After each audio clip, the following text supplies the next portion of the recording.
What we as Muslims want to implement here in the United States, we believe the Constitution should be replaced by the Quran. First move that I will do, I will abolish the Constitution and I will establish the only logical and rational Constitution, which is the Quran and the Sunnah of Rasulullah sallallahu alaihi wasallam. Islam will be spread by two ways: through the importation of Muslims into your country, or the spread of lower income, predominantly minority men. The only way for leftism to win permanently is to import a group of people that fundamentally hates the American freedom. That happens to be Islam. The ones who peacefully doing their thing, they no different than anybody else.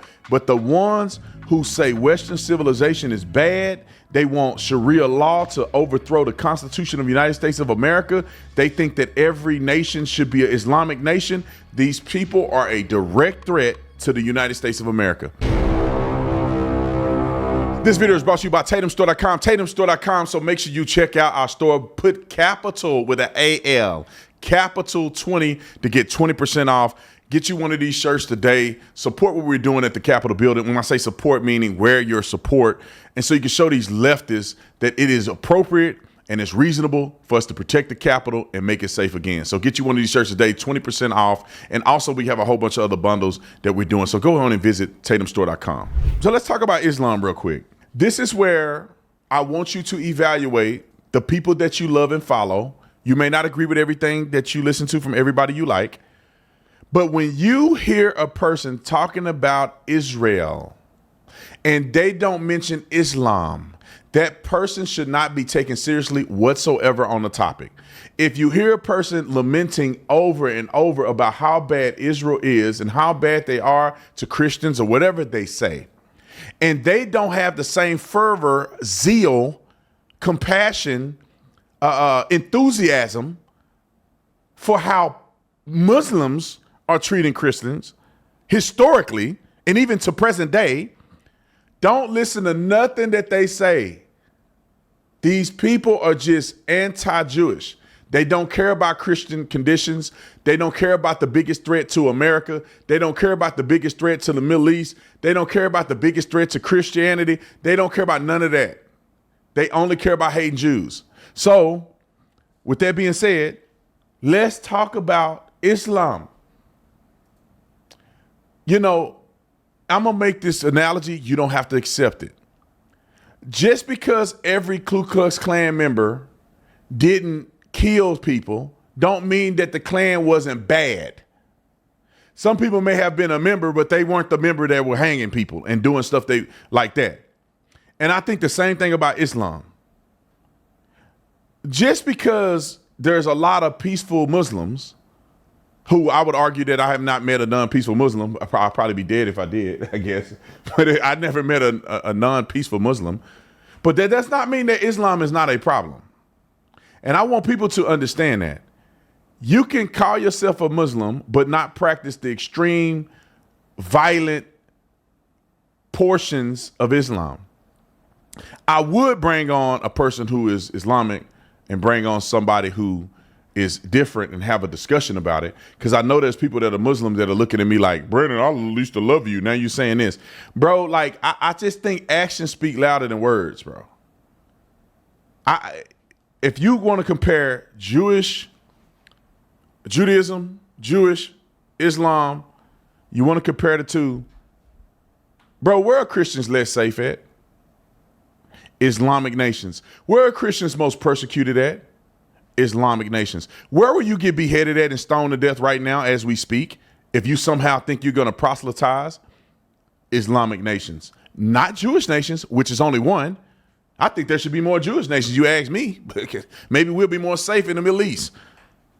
Who putting vests on and blowing themselves up? Who have rules where they throw gay people off buildings? They're not doing it in Israel. I'm just putting it together. Can we put it together? All right, let's see what Charlie Kirk has to say about this, because I really do believe this, and I'm not trying to say nothing about somebody's religion. I do think that Islam in America, the ones who are extremists, are an incredible threat to this country. The extremists are an incredible threat to this country. The ones who peacefully doing their thing, they no different than anybody else. But the ones who say Western civilization is bad. They want Sharia law to overthrow the Constitution of the United States of America. They think that every nation should be an Islamic nation. These people are a direct threat to the United States of America. Period. Let's see what Charlie had to say about it. Roll the clip. Islam will be spread by two ways: through the importation of Muslims into your country, or the spread of lower income, predominantly minority men. Would you agree with that? And the left love Islam and they will import Islam, and we see that in Australia and in London. One of the major people in the Department of Education in London, he's literally an Imam and a Mufti. He's literally an Islamic scholar and an Imam who preaches. You will see Islam make its way into the left-wing politics. That's one of the reasons the borders were open the last 4 years. It was intentional about changing the character of this nation fundamentally. The way to destroy America will be Islam, and this is very obvious in UK. Half of Americans are left, half of Americans are right, give or take. The only way for leftism to win permanently is to import a group of people that fundamentally hates the American freedom. That happens to be Islam. Hey, in the comment section, I obviously don't have my comments up to see them, but in the comment sections, if you disagree with what he said, please give me information, because I'm open to learn. But when I look at the ideology that Islam is pushing out there across the world, there are some good Islamic nations, right? I mean, for the most part, I think Abu Dhabi, I think, Dubai, Qatar. There's places that are the UAE. I think there's places where people can live and exist in a peaceful and safe manner, even in this Islamic state. But you don't have the same freedoms that you would have in a place that is open-minded to Christianity. I think, now Christianity does have a past. The Catholic Church does have a past, even though some people don't want to admit to it. Some of y'all need to be honest with yourself. The Catholic Church does have a violent past. The Catholic Church has done some genocidal things, okay, especially the Roman Catholics. Allegedly, according to Nick, allegedly. So I do think that everybody has their issues, right? The Jews have their issues, the Christians, the Muslims have their issues. But when you talk about modern day religious perspective, the Islam they have a lot more issues than anybody else, I have to say. Anywhere that there's Christianity, there's peace, there's love, there's hope, from in the name of Jesus, right? And anywhere where you see Islam, it's a toss-up. Anywhere there's Jews, is peace. Just like Christianity, there's peace when there's Jews. And I'm talking about religious Jews. I'm not talking about secular Jews that don't know nothing about God in there. Some of them are nut jobs, just like anybody else. I'm talking about the religious perspective and the religious ideology. When it's bestowed or presented in certain places, you have peace. Why do you say that, Brandon? Israel is peaceful. That's the only Jewish nation. So that's peaceful. And they're not the ones doing the killing and thugging. In America, for the most part, peaceful. Europe, peaceful. Places where we've taken over Christianity, if Christians are left unabated or unkilled by Muslims, what will we have? Peace. That's all I'm saying. And I'll say this, there's a few places that's Muslim majority that are peaceful. And they're not going to behead Christians and stuff like that. But I'm telling you, which one is the bigger threat? Okay. I thought you'd like to know that and be honest with yourself. Clip 2. And this is the Imam. This is the Imam, by the way. I think that's like a pastor in what a pastor would be, equivalence of a pastor in Islam. Roll the clip. Is coming to America. And what is Allah telling us? Kuntum khayra ummatin. You are the best of nations. You're better than everybody else. That's what Allah is saying. Let's work towards that. Let's work towards a Muslim mayor. Next election that comes in, nominate people for the school board of education. Next election that comes here, nominate people for the local township. What we as Muslims want to implement here in the United States, we believe the Constitution should be replaced by the Quran. First move that I will do, I will abolish the Constitution and I will establish the only and the only logical and rational constitution, which is the Quran and the Sunnah of Rasulullah sallallahu alaihi wasallam. When it comes to spreading Islam They want to get on a state level, they want to get genocided. I don't know what you thinking. Say I just want people to be very clear. If you think Israel overreacted, which I don't think they reacted enough, to be honest, to what happened on October the 7th, I am waiting for and praying for the day that if these people try to do this in America and overthrow the country and the Constitution,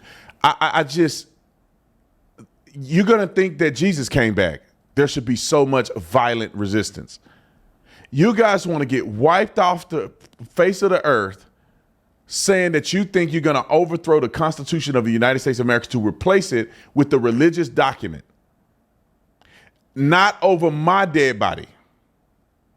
I just want people to understand it. I will never allow this. This is the hill I die on in my lifetime. You can have your religious beliefs, have your little imams. You come to America thinking you're going to overthrow our government. That's when I got to put my foot up your rear. Maybe my 223s too. We a team. I will not accept this whatsoever in this country. This is unacceptable. Unacceptable. Roll the clip. on a societal level, that method prescribed is jihad. Allah subhanahu wa ta'ala has prescribed that the ones who don't accept the ruling of Islam, they must be fought. Let's look at this other list. The list of countries where the Bible is restricted or banned versus the Quran. Let's play this if you somehow think with all the stuff you heard that somehow I'm not right. Roll the clip.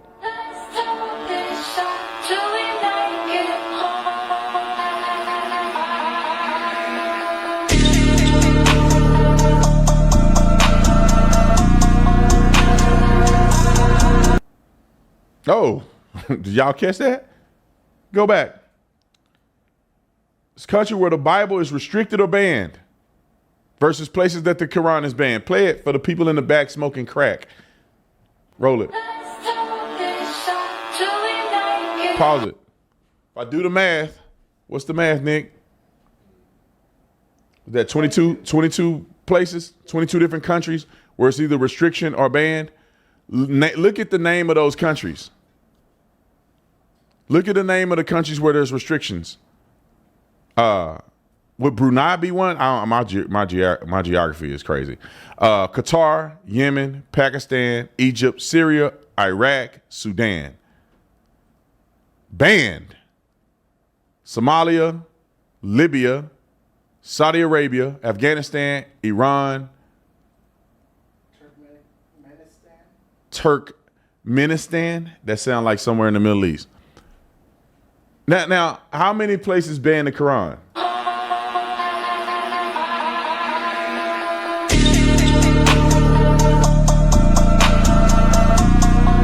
Zero. And y'all weenies keep playing around in America. I'm not gonna get overthrown. This gonna be. I'm gonna die on that hill before I let it happen. But you guys, you cowards that came up with that fake term called Islamophobia.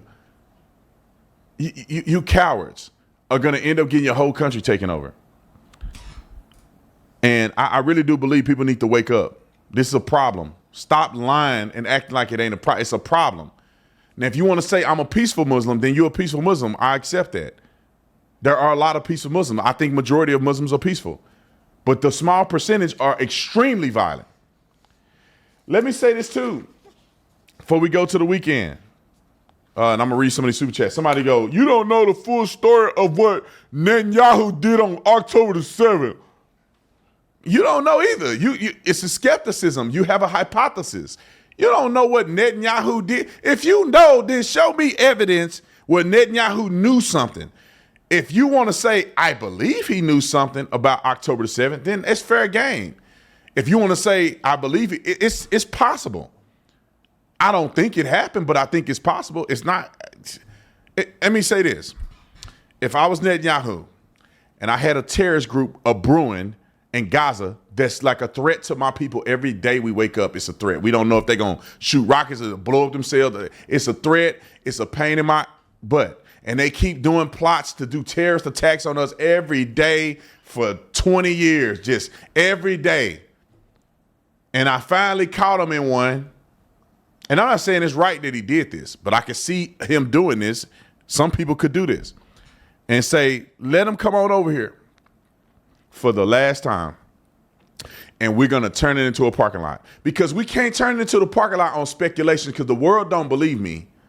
Let them come over here. They do it, and it's going to be all over. And nobody going to have anything to say, because you'll see how barbaric and cruel and evil these people are.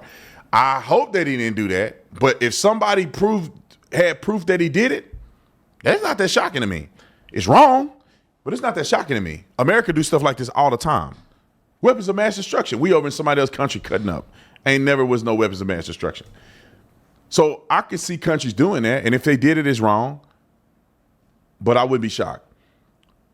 Could there be somebody in his cabinet or somebody in a high position in the military that allowed it to happen and Netanyahu didn't know?